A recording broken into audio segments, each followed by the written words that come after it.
नया IBN 7 हौसला है।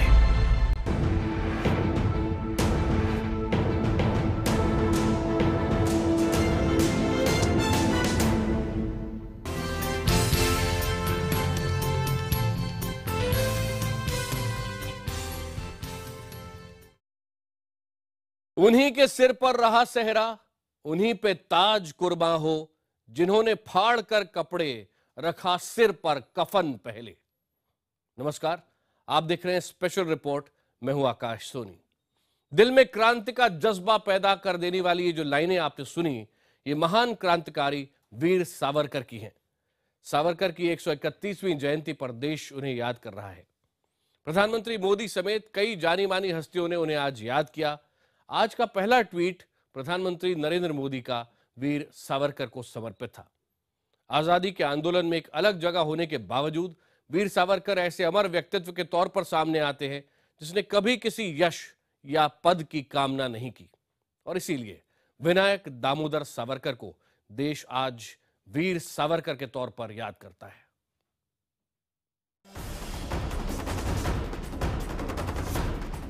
दो बार का आजीवन कारावास जिसे डरा नहीं सका, सजाए काला पानी जिसके इरादों को डिगा नहीं सकी, जिसने विदेशी वस्त्रों की पहली होली जलाई,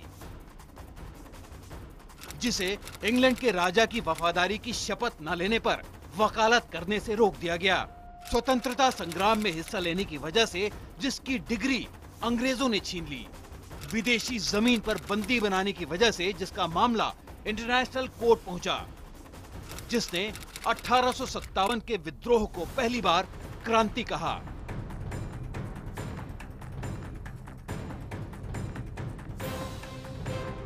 सावरकर जी एक व्यक्ति नहीं है, एक विचार है। जो डरा नहीं, जो डिगा नहीं, जो बेखौफ रहा ताउम्र, उस निर्भीक और महान क्रांतिकारी की 131वीं जयंती पर कृतज्ञ राष्ट्र दे रहा है श्रद्धांजलि। संसार भर के स्वतंत्रता के लिए लड़ने वाले लोग जिन अनेक महापुरुषों का स्मरण करेंगे और स्मरण करने के बाद बलि की वेदी पर अपने जीवन का उत्सर्ग करने के लिए आगे बढ़ेंगे, स्वातंत्र वीर सावरकर विश्व के उन महापुरुषों की मालिका में एक चमकते हुए दैदीप्यमान रत्न की तरह से शोभायमान होंगे। अमर सेनानी वीर दामोदर विनायक सावरकर को श्रद्धांजलि देते हुए प्रधानमंत्री नरेंद्र मोदी ने ट्वीट किया, मैं महान वीर सावरकर को उनकी जयंती पर नमन करता हूं। हम उनके अदम्य उत्साह और भारत के इतिहास में अमूल्य योगदान के लिए उन्हें याद करते हैं। देश के प्रति अमर प्रेम ने वीर सावरकर को मातृभूमि के साथ हो रहे अन्याय के खिलाफ लड़ने की प्रेरणा दी। उन्होंने बहुत से लोगों को स्वतंत्रता संग्राम में भाग लेने के लिए प्रेरित किया। बीजेपी अध्यक्ष अमित शाह ने अपने संदेश में वीर सावरकर की लिखी मशहूर कविता जयस्तुते को याद किया।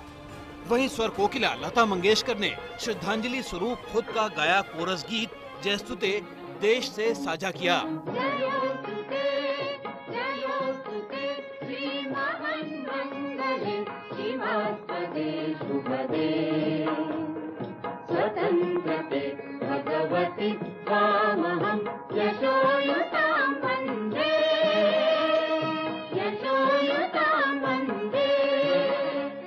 सावरकर माने त्याग, सावरकर माने तप, सावरकर माने तत्व, सावरकर माने तर्क, सावरकर माने तारुण्य। ये ऐतिहासिक वीडियो उस महान क्रांतिकारी का है जिसे देश की नौजवान पीढ़ी के बड़े हिस्से ने शायद आज से पहले कभी ना देखा हो। अक्टूबर 1941 के इस वीडियो में वीर सावरकर हमेशा की तरह एक कर्मयोगी और अथक योद्धा नजर आते हैं। इस कर्म योद्धा ने 26 फरवरी 1966 को अंतिम सांस ली। उनकी अंतिम यात्रा में शामिल हजारों लोगों ने उस क्रांतिदूत को नम आंखों से आखिरी विदाई दी, जिसका जन्म 28 मई 1883 को नासिक जिले के एक छोटे से घर में हुआ, लेकिन जो जब तक जिंदा रहा तब तक उसने विराट और वीर जीवन जिया।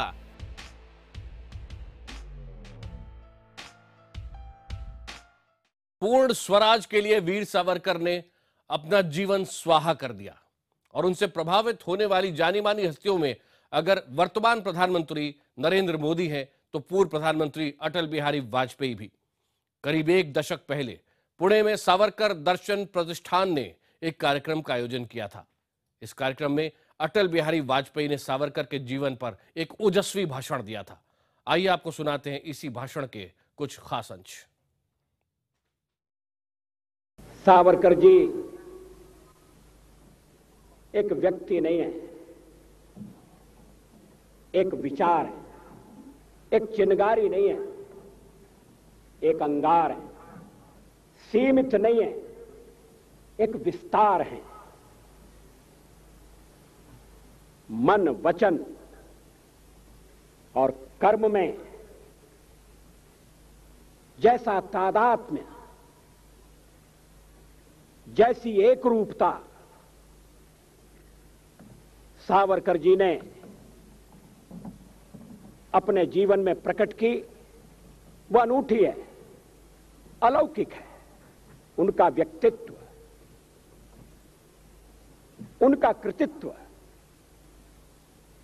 उनका वक्तृत्व और उनका कवित्व, जिसकी देशपांडे जी ने बड़े विस्तार के साथ चर्चा की है। सावरकर जी के जीवन को ऐसा आयाम प्रदान करते हैं कि विश्व के इतिहास में सावरकर जी हमेशा याद किए जाएंगे। जब जब कोई पराधीनता के खिलाफ संघर्ष करेगा, अन्याय के विरुद्ध लड़ाई के मैदान में कूदेगा, जब जब जीवन के बलिदान की बेला आएगी, जब जब सर्वस्व का समर्पण करके मातृभूमि की खोई हुई स्वाधीनता को प्राप्त करने का क्षण उपस्थित होगा,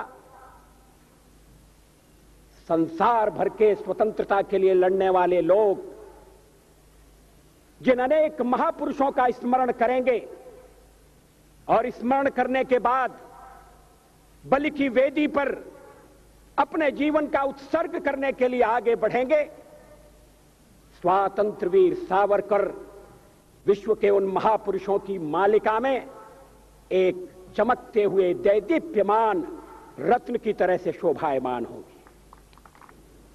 सावरकर माने तेज,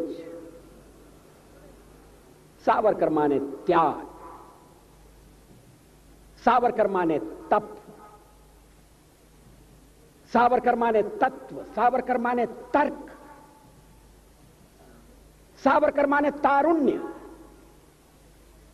सावरकर माने तीर, सावरकर माने तलवार, सावरकर माने तिलमिलाहट, सागरा प्राण तड़मड़ला,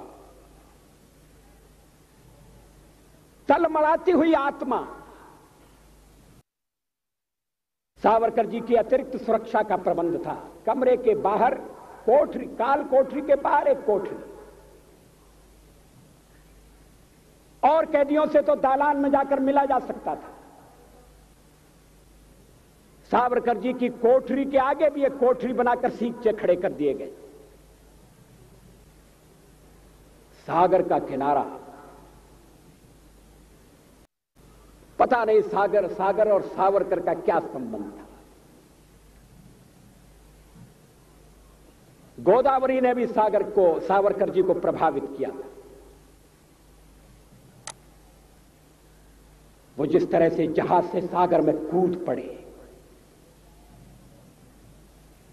स्वतंत्रता के लिए छलांग लगा दी,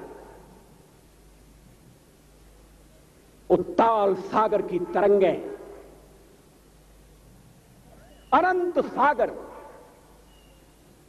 अपार जलराशि, कहां किनारा है, कौन सा ठिकाना मिलेगा, इसका भरोसा नहीं। मगर अंतःकरण में एक संकल्प, मैं पराधीनता स्वीकार नहीं करूंगा। ऐसा संकल्प, ऐसा पराक्रम, ऐसा पौरुष, सागर से दो दो हाथ करने का फैसला,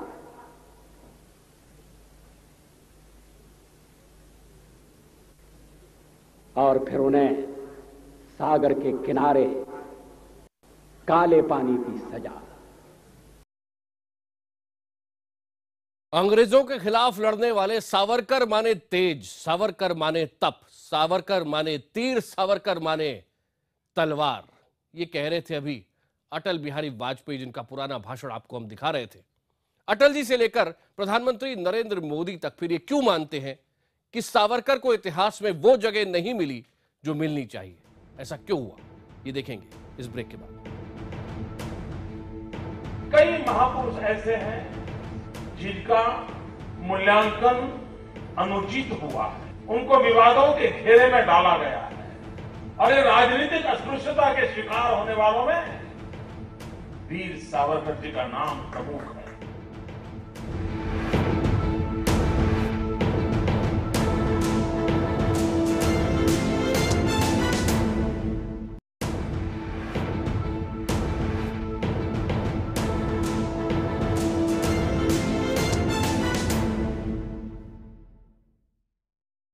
एक बार फिर आपका स्वागत है स्पेशल रिपोर्ट में।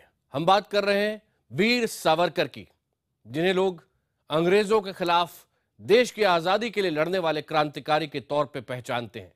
लेकिन हकीकत यह है कि वीर सावरकर ने अपनी पूरी प्रतिभा इस क्रांति के अग्नि में भस्म कर दी, इस्तेमाल भी उसी में किया। एक राजनेता, इतिहासकार, कवि, लेखक, समाज सुधारक, ये सभी थे वीर सावरकर।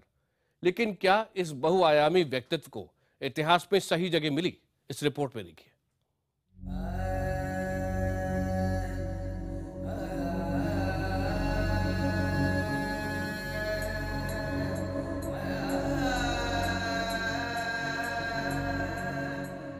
ब्रिटिश हुकूमत जिन्हें सबसे खतरनाक मानती थी, उन्हें काला पानी भेज देती थी।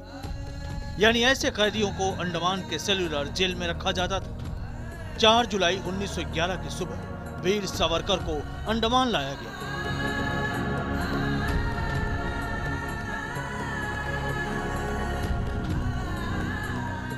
तब उनकी उम्र महज 27 साल की थी। उन्हें दोहरे काले पानी यानी 50 साल कैद की सजा सुनाई गई थी।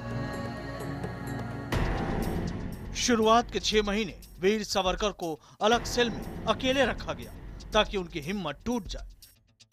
उन्हें गोलू के बैल की जगह जोतकर जुल्म ढाए गए। लेकिन अपनी हिम्मत बनाए रखने के लिए वो जेल की दीवारों पर कोयले और कील से कविताएं लिखकर उन्हें याद कर लेते थे। इस तरह से याद की गई 10,000 लाइनों को उन्होंने जेल से छूटने के बाद दोबारा लिखा। हैरत की बात यह है कि ऐसे सख्त जान क्रांतिकारी को इतिहास में उनकी सही जगह बहुत बाद में मिली। कई महापुरुष ऐसे हैं जिनका